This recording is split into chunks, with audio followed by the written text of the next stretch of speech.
In a shocking revelation, General Zaluzhny of the Ukrainian Army has candidly admitted what many have suspected.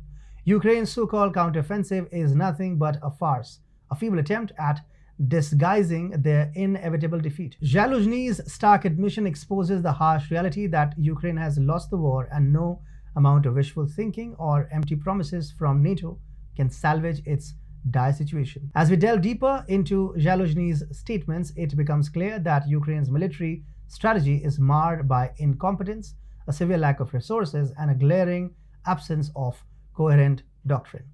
Hi and welcome to a fresh new episode of The New World Order with me, Atul Mishra. Let's begin. We didn't get leopards to ride in parades or have politicians or celebrities take pictures with them. They came here for the war, and a leopard on the battlefield is not a leopard but a target, quipped Zaluzhny. With this biting remark, he lays bare the harsh reality of Ukraine's military arsenal.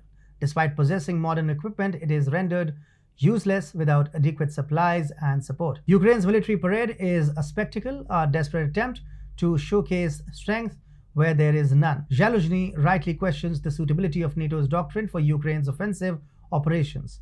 With air superiority being a prerequisite for successful ground-based operations, according to both NATO and Russian philosophy, Ukraine finds itself in a precarious position. Russia's advanced Su-35 fleet, equipped with superior radar and missile range, poses a formidable threat to Ukraine's aging aircraft. The disparity in capabilities renders Ukraine's ground troops vulnerable and easily targeted. Zaluzhny's comparison to going on the offensive with bows and arrows emphasizes the situation's absurdities. Zaluzhny highlights another critical issue plaguing Ukraine's military: the alarming rate at which they lose capable fighters. With over 500 deaths per day, Ukraine is hemorrhaging its workforce. Replacing these losses is an impossible task in terms of training and sheer numbers.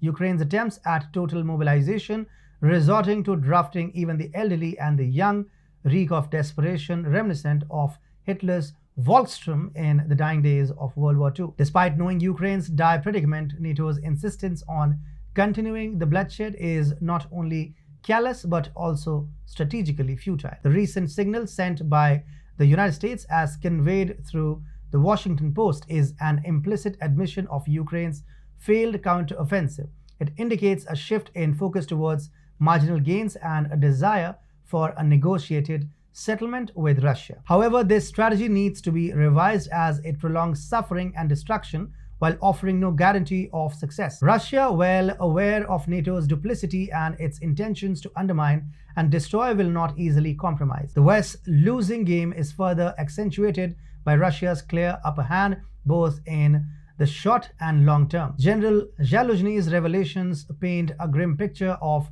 the Ukrainian army's current state: a defeated force with no chance of victory. Inadequate supplies, an ill-suited doctrine, and a severe shortage of capable fighters plague Ukraine's military endeavors. The United States' recognition of Ukraine's failure and the desire for a negotiated settlement with Russia demonstrate the futility of the current approach. As Russia regains the initiative and Ukraine's fate hangs in the balance, NATO must reassess its strategy and pursue a path that prioritizes peace, stability, and the well-being of the Ukrainian people.